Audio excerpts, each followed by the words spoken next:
우주 최후의 개척지입니다. 구름 한 점 없는 밤하늘을 올려다보면 은하, 별, 달, 그리고 플루넷으로 가득한 하늘을 볼 수 있습니다. 잠깐, 뭐라고요? 플루넷이라고요? 맞아요. 말실수가 아니에요. 저는 전문가라 말실수 같은 건 안 합니다.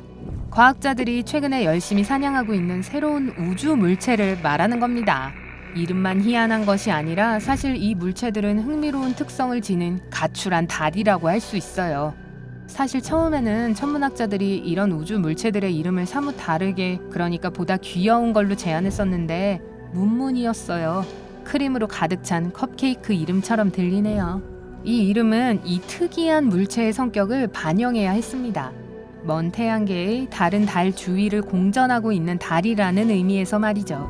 하지만 후에 원래 이름이 플루넷으로 바뀌었을 뿐만 아니라 과학자들은 이 천체에 대한 생각도 수정했습니다. 그렇기 때문에 현재 플루넷이란 거대한 행성의 궤도를 도는 달로 시작하고, 이 행성은 뜨거운 별을 공전합니다. 오, 뜨거운 별이라.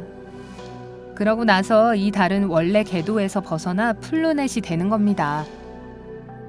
예를 들어 우리 태양계의 가스 거성인 목성을 예로 들어 봅시다.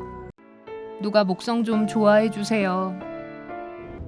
만약 어느 날 목성의 79개의 달 중 하나가 목성을 버리고 태양의 행성이 된다고 가정합시다. 따라서 행성을 의미하는 플래닛과 달을 의미하는 문이 합쳐져서 플루넷이 된 겁니다. 두 단어를 합친 거죠. 하지만 오늘날 플루넷은 위험에 처했습니다. 다른 많은 것들처럼요. 문제는 이 우주체들이 마치 유니콘과 같다는 겁니다. 모든 사람들의 입에 오르내리지만 실제로 본 사람은 아무도 없다는 거죠. 지구상의 천문학자들이 이들의 실존을 증명하려고 노력하는 이유이기도 하죠. 이는 2018년 과학자들이 이전에 받아들여졌던 이론에 맞지 않는 것을 발견하면서 시작됐어요. 자, 이제 이 이론에 대해 조금 더 말씀드릴게요. 지난 몇십 년 동안 지구인들은 4,000개 이상의 외계 행성을 발견했는데, 이는 태양계 밖에 우주 어딘가에 존재하고 있는 것들이죠. 여러분은 외계 행성이 너무 많아서 이 행성들을 도는 위성, 즉 엑소문이 무수히 존재할 거라고 생각할지도 모릅니다. 하지만 흥미롭게도 그들은 매우 발견하기 어려운데 아마도 그들의 작은 크기 때문일 것입니다. 그리고 수줍음이 많아서일지도 몰라요. 시간을 빨리 거슬러 올라와서 2018년 과학자들이 그것을 발견한 듯 했어요. 크기가 엄청났고 해왕성 넵튠과 가까웠기 때문에 넵트문이라는 이름이 붙었는데요. 푸른 바다색인 넵튠의 이름은 바다의 신에서 왔고 우리말로는 해왕성이라고 불리게 되었죠. 어쨌든 이 넵트문은 지구에서 약 8,000광년 떨어진 곳에 있는 거대한 가스 행성 주위를 돌고 있었습니다. 따라서 엑소문의 존재가 확인되었습니다. 문제는 해결되었고 모두 만족했죠. 하지만 오래가지 않았어요. 최근에 연구가 모든 것을 뒤집어 놓았습니다. 무슨 일이었을까요? 발견된 엑소문이 달이 아닐 수도 있다는 것이었어요. 대부분의 천문학자들은 그것이 근본적으로 다른 것일 수도 있다는 결론에 동의했고, 그들은 다음과 같은 방식으로 현재의 결론에 도달했습니다.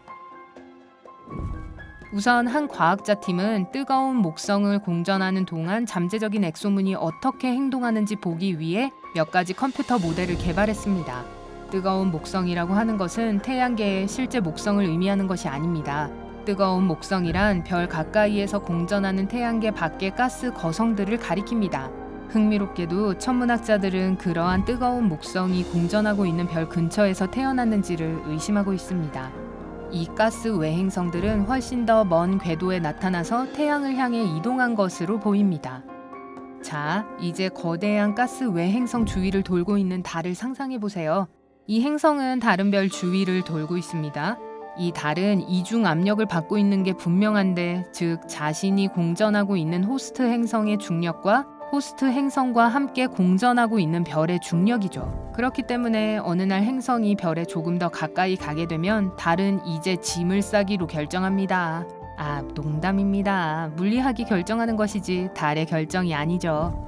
문제는 외계 행성이 별에 가까워질수록 별의 중력이 강해진다는 겁니다. 그러다가 갑자기 이 끌어당기는 힘이 너무 강해져서 말 그대로 달을 호스트 행성에서 밀어내 궤도를 벗어나게 합니다. 짜잔.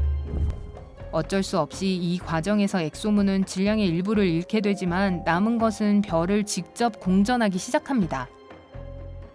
환영해요, 새내기 플루넷. 과학자들은 플루넷이 별의 궤도를 돌기 시작하는 순간 그것을 실제 행성과 구별할 수 없을 것이라고 확신합니다. 그렇기 때문에 플루넷은 실제로 흔한 우주 현상일 수도 있지만 지구의 천문학자들은 그것을 그저 행성이라고 생각하며 깨닫지 못하는 거죠. 그리고 한 가지 더. 만약 플루넷이 정말로 존재한다면 왜 엑소문을 찾는 것이 그렇게 어려운지를 설명해 줄 수 있습니다. 엑소문은 궤도에서 벗어나 새로운 형태의 천체로서 혼자 여행합니다. 이 경우에 엑소문이 완전한 행성이 될 수도 있습니다. 별난 궤도와 이전의 달이었던 과거를 가진 플루넷이 되는 거죠. 아니면 그들은 별 주위를 공전하며 때를 기다리고 있는 행성 대야로 변할 수도 있습니다. 이야, 안녕하세요. 하지만 플루넷이 아무리 귀엽고 사랑스럽더라도 그들의 운명을 피할 수는 없습니다. 지구의 과학자들이 그들을 사냥하고 있기 때문이 아닙니다. 컴퓨터 시뮬레이터는 플루넷의 6%가 공전하는 별에 의해 파괴된다는 것을 보여주었습니다. 별들의 간식 같은 거죠. 그들 중 44% 이상이 결국에는 호스트 행성에 충돌합니다. 무례하네요. 2%는 너무 세게 밀려나서 행성계를 떠나 행성 간의 공간을 영원히 떠다닐 수밖에 없습니다. 나머지 플루넷 약 48%는 생존해야겠지만 천문학자들은 플루넷의 존재 유무를 아직 100% 확신하지 못하기 때문에 이는 확실히 알 수 없습니다.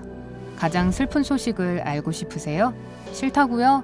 미안해요. 하지만 꼭 말해야겠어요. 여러분은 아마도 지구의 달이 매년 지구로부터 천천히 그러나 꾸준히 멀어지고 있다는 것을 들어본 적이 있을 겁니다.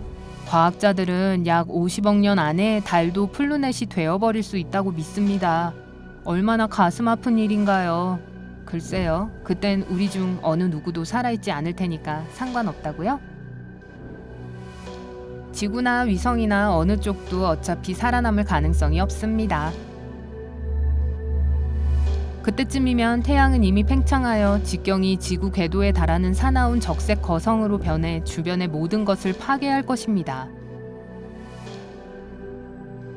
이제 훨씬 더 유쾌한 이야기로 돌아가 보죠. 만약 플루넷이 존재한다면 태비의 별에 대한 풀리지 않는 미스테리를 설명해 줄지도 모릅니다. 태양보다 약 50% 더 크고 훨씬 더 뜨거운 이 별은 태양계에서 약 1000광년 떨어진 곳에 위치해 있습니다.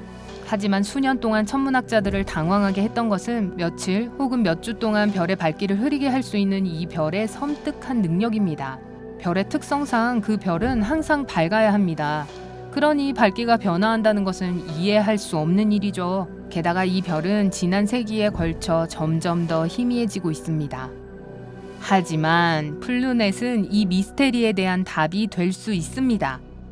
연구원들은 마치 무언가가 태비의 별을 막고 있는 것처럼 보인다는 사실에 동의하고 만약 이것이 행성들이라면 적어도 50개 이상이 있을 거라고 생각해요.